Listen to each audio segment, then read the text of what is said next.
Baik, kita masuk sesi yang kedua. Saudara sudah tersampaikan cerita Jack Marpaul. Saudara sudah tersampaikan cerita anak bungsu. Renungkan dalam-dalam bahwa pertobatan adalah kunci untuk keselamatan. Tanpa saudara bertobat, saudara tidak akan mendapatkan keselamatan itu. Dan percayalah bahwa engkau di dalam kandungan ibumu sudah mengadopsi dosa. Ya, baik ajaran agama yang lain juga percaya sejak manusia lahir pun, dalam kandungan pun, manusia itu sudah mengandung dosa. Saudara boleh protes kepada Tuhan. Bagaimana saya masih dalam kandungan ibuku saya sudah berdosa? Sudah dikatakan firman Tuhan kepada Adam dan Hawa, kakek dan nenek moyang kita itu, manusia pertama, sejak berbuat dosa, Tuhan punya hak mengatakan kepada ciptaannya. Ingat bagaimana saudara membuat tanah liat dalam bentuk apapun. Kalau saudara tidak suka, campakkan tanah liat itu, hancurkan kembali bentuk yang baru. Itu suka-sukamu kawan. Tuhan juga demikian kepadamu dan kepadaku. Karena manusia pertama Adam dan Hawa sudah jatuh ke dalam dosa, maka firman Tuhan turun kepada manusia, engkau akan susah hidupmu, dan engkau Hawa akan susah engkau melahirkan, sengsara engkau melahirkan, namun engkau birahi dengan suamimu. Tapi percayalah, apapun keturunanmu akan terbuai dengan dosa. Sekali manusia melakukan dosa, maka segala keturunannya juga sudah diadopsi dosa Adam dan Hawa itu. Tinggal persoalannya, Tuhan itu maha adil. Sekalipun kita mengandung dosa Adam dan Hawa, namun kalau kita percaya Dia maha pengampun, makanya saudara harus pernah berdoa kepada Dia, Tuhan ampunilah saya akan dosa keturunan daripada Adam dan Hawa, daripada kedua orang tuaku. Janganlah kiranya aku menebus dosa mereka. Ya, sekalipun mereka melakukan itu kepada kita sebagai orang keturunannya, namun Tuhan mengetahui dosa turunan pun Dia akan ampuni. Apalagi dosa perbuatanmu sendiri, perbuatanku sendiri, Dia maha mengampuni. Jadi di sini ada kawan kita dari Chinese yang percaya dan merayakan ya tahun baru Imlek, ya tahun baru ya. Kalau Nasrani tahun Masehi. Khotbah saya minggu yang lalu dan 2 minggu yang lalu mengartikan, sekali lagi saya ulangi, tahun Masehi dihitung daripada sejak Yesus Kristus lahir. Dan Dia jika hidup secara manusia, Dia memang tidak mati, Dia hidup secara manusia. Kalau Dia hidup bersama-sama kita, umurnya berapa? 2023. Namun Dia tidak berada bersama kita secara manusia. Dia sudah bangkit dari kematian, naik ke surga, dan hidup untuk selama-lamanya. Dan kita menunggu Dia datang kedua kali bersama-sama kita, mengangkat kita nantinya dalam pertemuan di udara, bahwa bersama malaikat di sorga menyongsong kedatangan Dia untuk menghadiri orang yang hidup dan yang mati. Inilah iman percaya agama Kristen, orang Kristen, bahwa kematian tidak akan pernah ada di dalam orang yang sudah melewati kematian. Hanya Yesuslah mati sekali. Betul Dia mati, betul mati 3 hari dan dia masuk dalam kerajaan maut bukan karena kesalahannya, tapi oleh karena dia menebus dosa saudara dan saya. Dia mau menanggung itu semuanya, dan dia bangkit dari kematian dan hidup, dan untuk selama-lamanya dia hidup. Maka itu dikatakan, oleh karena seorang manusia melakukan dosa, maka semua orang berdosa. Oleh karena seorang manusia, yaitu Yesus Kristus, telah bangkit dari kematian, maka semua orang yang mati di dalam dia akan dibangkitkan. Amin. Amin. Cukup jelas? Cukup jelas ya. Sekali lagi saya ulangi, oleh karena seorang manusia melakukan dosa, maka semua orang berdosa.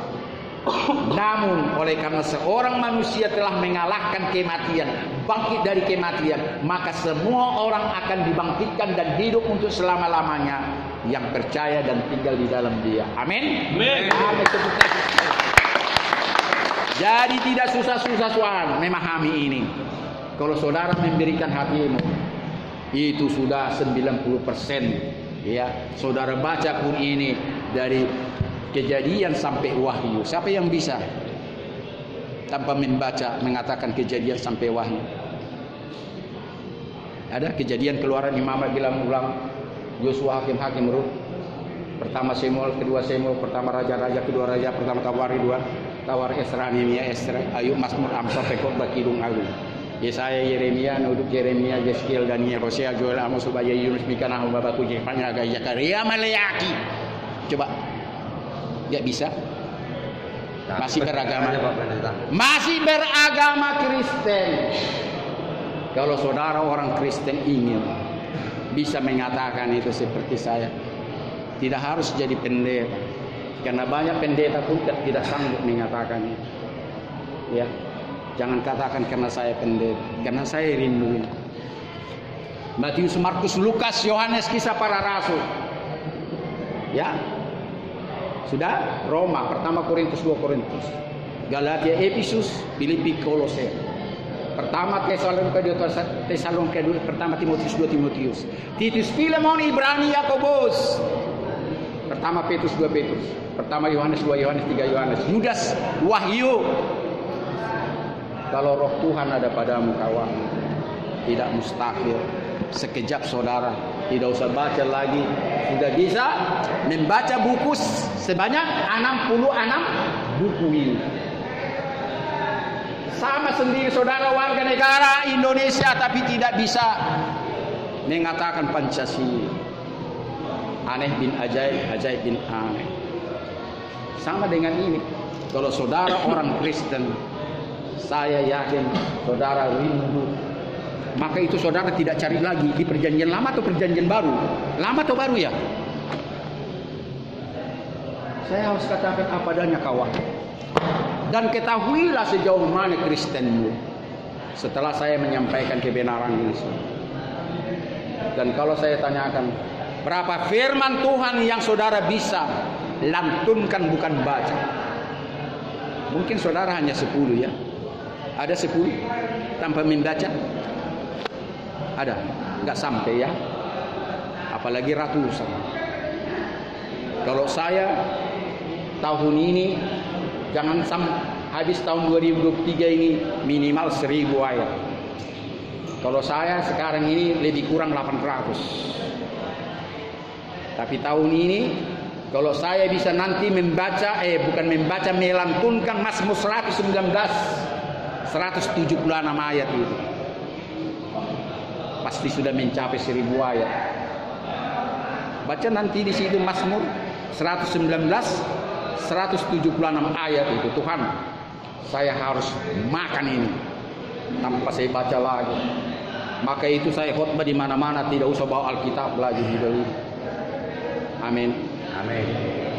Saudara bisa katakan saya luar biasa, tapi bukan karena kemampuan saya itu. Karena saya belum pernah jumpa pendeta seperti saya. Walaupun saya sombong, saya memuliakan Tuhan. Amin. Amin. Dia yang membuat saya seperti itu. Amin. Amin. Senyum-senyum dari tadi.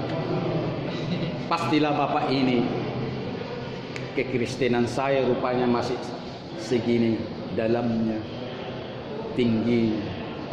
Rupanya selama ini saya hanya beragama Kristen. Itu wajar kawan. Kalau saudara menyesal dan punya kerinduan seperti yang saya katakan, lewat yang pertama, Tuhan memang tidak mengubahmu. Lewat yang kedua, Tuhan, aku mau menjadi seorang Kristen. Ya Tuhan, ku ingin Kristen di hidupku, di jalanku. Ya Tuhan, ku ingin Kristen di jalanku, di hidupku, di jalanku. Ya Tuhan, ku ingin Kristen di hidupku. Ini saudara harus bisa menyanyikan seperti itu. Bukan sekedar beragama Kristen. Dan saya pun sebetulnya protes Indonesia ini sebetulnya tidak usah dibikin agama di KTP.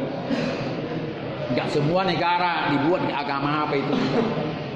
Saya tidak tahu kalau saudara membuat orang sombong. Saya agama ini, katanya saya agama ini.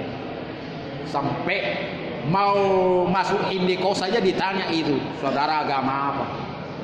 Inilah negara kita ini. Kita berdua sama negara kita ya. Kenapa dibawa-bawa agama? Seolah-olah betul-betul orang Indonesia ini orang beragama yang betul-betul taat. Namun pembohong, penipu, munafik. Negara beragama katanya, nyatanya apa?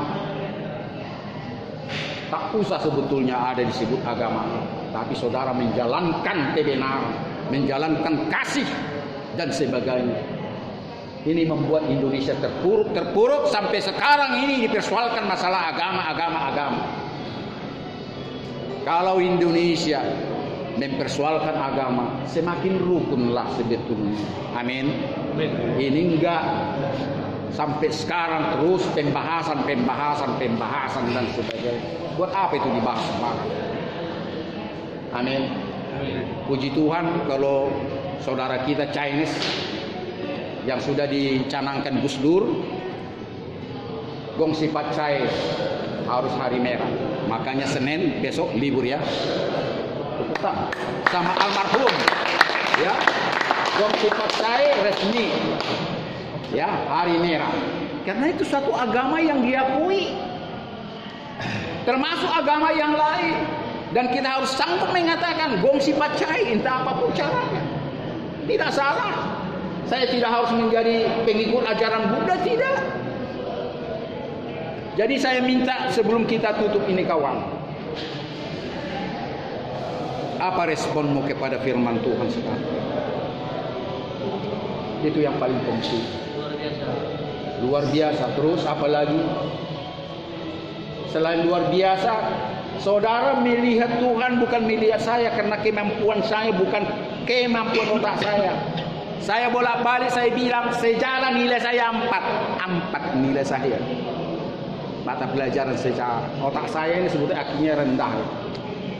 Betul. Gak terlalu pintar saya sebetulnya.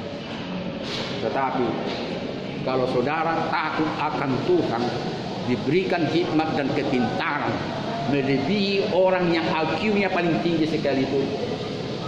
Karena Tuhan memakai orang bodoh terkadang memalukan orang pintar, memakai orang miskin mempermalukan orang kaya, memakai orang yang lemah mempermalukan yang berotot. Siapa contohnya?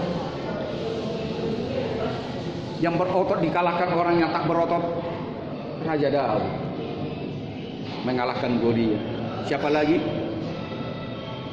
Simpson. Sebetulnya dia sendiri beribu-ribu dikalahkan itu. Secara manusia, lainlah cerita silat ya Cina ya. Bisa satu bisa dikalahkan, itu cerita aja ya. Saya enggak percaya bisa tahu. Hanya cerita lah itu. Mustahil lah.